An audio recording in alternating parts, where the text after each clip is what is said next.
সাম্প্রতিক সময়ে একটা মুভি বেশ আলোড়ন সৃষ্টি করেছে। নিউজ ফিডে ঢুকলেই শুধু এই মুভিটা চলে আসছে সামনে।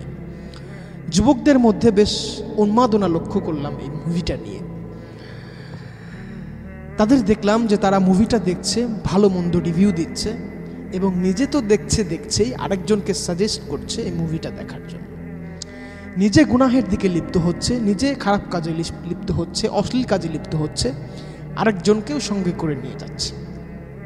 আপনারা আবার কেউ ভাইবেন না যে আমি কালচারাল প্রোগ্রাম, বিনোদনমূলক প্রোগ্রামের বিরোধী।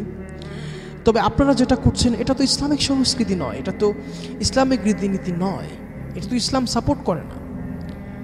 হ্যাঁ, ঈদ এসেছে, আপনারা আনন্দ ফুর্তি করবেন, বিনোদনমূলক কাজকর্ম করবেন, এটা তো ইসলাম সাপোর্ট করে, এটা ইসলামেরই অংশ। বাট আপনারা যেটা করছেন এটা তো ইসলামিক সংস্কৃতি নয়, ইসলামিক রীতিনীতি নয়, ইসলাম এটাকে সাপোর্ট করে না। কোরআনুল কারীমে সূরা আনআমের 151 নম্বর আয়াতে আল্লাহ তাআলা বলেছেন, ওয়ালা তাকরাবুল ফাওয়াহিশা মা যাহারা মিনহা ওয়া মা বাতান। অর্থাৎ তোমরা প্রকাশ্যে কিংবা গোপনে অশ্লীল কাজের ধারে কাছেও যেও না। আল্লাহ তাআলা কিন্তু এটা বলে দিয়েছেন।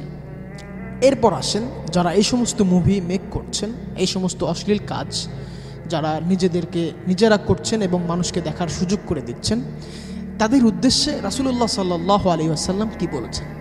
১৫০০ বছর আগে রাসূলুল্লাহ সাল্লাল্লাহু আলাইহি ওয়াসাল্লাম কিন্তু আপনাদেরকে ইন্ডিকেট করে এই হাদিসগুলো বলে গিয়েছেন।